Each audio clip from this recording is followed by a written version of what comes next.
What is going on, Pats Nation? It's your boy Colby, also known as Patriots Global, back here with another video. And today we are going to continue to break down the prospects that the New England Patriots are drafting in the 2024 NFL Draft. First and foremost, I really want to say I appreciate all of you who showed out for day one of our watch party, but also all of you who showed out for day two on Bleacher Report with me and the rest of the AFC East Roundtable. It was great to have you guys there, long streams, but we appreciate you guys for being there. Also, if you guys haven't already, make sure you check out my other videos on these prospect breakdowns. I already have one out for Drake May, and I'll continue to release them as the Patriots do draft these players. But let's hop into today's video.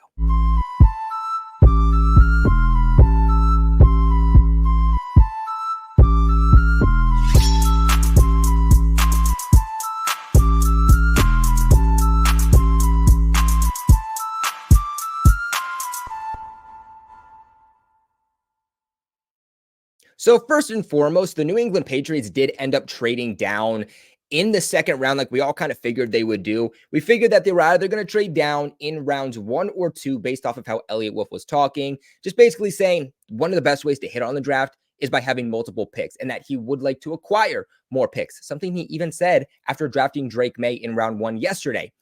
That's exactly what the Patriots did. Surprisingly, they did not trade down as low as I was expecting them to trade. I really do believe that they could have traded down a little bit farther and still have gotten Jalen Polk. But look, at the end of the day, nothing's perfect. You don't want to bet with a guy that you believe is ultimately your guy. If that's how they feel about Jalen Polk, then it doesn't matter where you draft him. You go ahead and you get him. But the Patriots ended up trading with the Chargers, and they gave up the 34th overall pick to trade down from 37. I think the Patriots could have gotten more than they did. The Patriots the Patriots acquired pick 37 and the 110th overall pick. The Chargers got the 34th pick and the 137th pick. So the Patriots didn't add any more picks to their repertoire. So this idea of the more shots you have to take at the draft, the more likely you are to hit, doesn't really make sense here because you didn't add any picks. You still have the exact same amount of picks than you had before.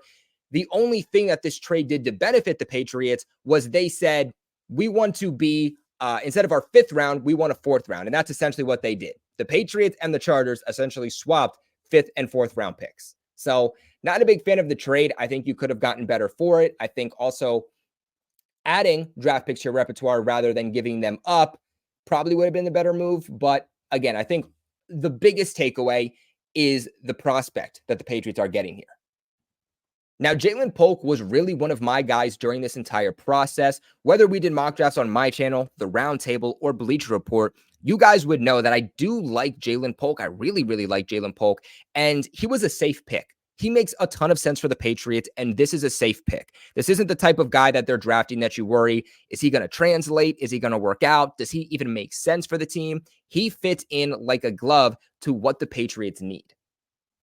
Not just that, but of course, we also know the Patriots do have ties back to Washington, so it only makes sense that they drafted a Washington player high, whether that was going to be Jalen Polk or whether it was going to be McMillan, whether it was going to be an offensive lineman from Washington. Getting guys in here that you kind of have familiarity with in terms of coaches is a really good idea. One of the big reasons that the Patriots did like Jalen Polk was not just because of how he performs on the field, not just because of him fitting the type of wide receiver the Patriots need, but also because of who he is in the locker room and who he is off the field. I mean, coaches, players, everybody has raved about Jalen Polk, the person, at Washington. And we know that that's something that Elliott Wolf and especially Gerard Mayo are trying to build up. They are trying to build up a good atmosphere of players who want to be there for each other and play for the person next to them, and are going to want to show up every single week to help the team win, and are not going to have this me attitude, I want the ball, do what I say, or are going to have character concerns. And honestly, a lot of Pats fans are upset about A.D. Mitchell because the Patriots passed on A.D. Mitchell to go with Jalen Polk. And why I would have been okay with either pick, I do think that Jalen Polk makes more sense than A.D. Mitchell does. Jalen Polk fits the mold of what they need out of wide receiver more than A.D. Mitchell does. But not just that, there are some questions about the character of A.D. Mitchell, which is also why I don't think the Patriots really had A.D. Mitchell on their board, or at least saw him high enough to take him in the second round. AD Mitchell has those concerns on finishing through blocks or having issues running the route trees thoroughly when he knows he's not going to get the ball. He doesn't sell his routes when he's not getting the ball. And that is a massive, massive tell to an opposing defense. Like I said, though, Jalen Polk, excellent selection here by the Patriots. He fits that mold of this outside perimeter X receiver. The Patriots now finally have that true X. You know, they had that in Josh Gordon a few years ago. They then had it with N'Keal Harry. Well, at least they tried to get it with N'Keal Harry. And then they tried it with Devontae Parker. That is a very, very important role that you have to have, because when a pocket is going to collapse or none of your other receivers are going to get open, you need a guy who you can just loft the ball up to and trust that he's going to come down with it. And that's what Jalen Polk is. Now, Jalen Polk isn't fast. He's not going to burn anybody on the outside, but he is quick. When it comes to kind of that short area quickness, Polk definitely does have that. The concerns for him is that he isn't fast and he does have a very limited route tree, but he is easily the best go up and get it wide receiver in this entire class and is easily one of the best contested catchers in this entire class. The other underrated thing that I really like about Jalen Polk too is that not only did he put up a really good contested catch rate of 54.2%, not only is he a sure-handed and reliable receiver with a 5.5% drop rate, but he's also very good against man coverage. A big issue that the Patriots have suffered over the last few years with their wide receivers is that they have issues having guys who can get open against press man coverage, which leads to the quarterback having to sit back there. You know, he's getting pressured, he's getting sacked because nobody's getting open quick enough. Jalen Polk is a guy that, you know, Drake May or Jacoby Brissett can loft the ball up to at any time in those contested catch situations, but he's also good enough to actually get open quick enough against man coverage. The other thing that I think Gerard Mayo, Elliott Wolf are really going to like about him, on top of his personality and his drive to win and his drive to be better, is his ability to block.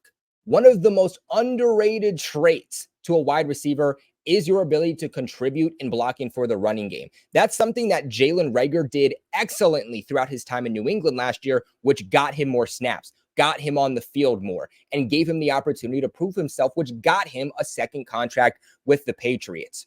The Patriots are going to utilize the running game significantly next year, whether it's with Antonio Gibson or Ramondre Stevenson. So having guys that are going to be able to open holes a little bit more when your offensive line is going to have some questions is very valuable. And Jalen Polk is a very, very good run block. Now, because he isn't fast, I think a lot of people are going to have concerns about, is he a real deep threat or not? Because that is what the Patriots need. They need more splash plays, especially with somebody like Drake May, who has a massive arm and likes to operate in the deeper half of the field. Jalen Polk can still help you in those situations. He was tied for 16th, I should say, in the nation in contested catches this past year with 13. He was tied for 8th in the nation for deep catches with 14. And then he was also ranked 10th in the nation in deep yards with 567 yards. At the end of the day, the Patriots had a need for a very specific wide receiver, and that is the exact guy they went out and got. I 100%, 10 out of 10 times, prefer Jalen Polk over somebody like Ladd McConkey or somebody like Roman Wilson. While those guys are great, they didn't fit what the Patriots needed in this specific type of wide receiver. And even AD Mitchell, while I think he could be an X receiver, might be more of a Z. What are your guys' thoughts on this selection, though? Let me know in the comment section below. Remember to leave a big like on the video and, of course, subscribe to the channel for all of your New England Patriots news. Check out the rest of my breakdowns on all of the Patriots selections. Would mean the world to me. But, of course, never forget,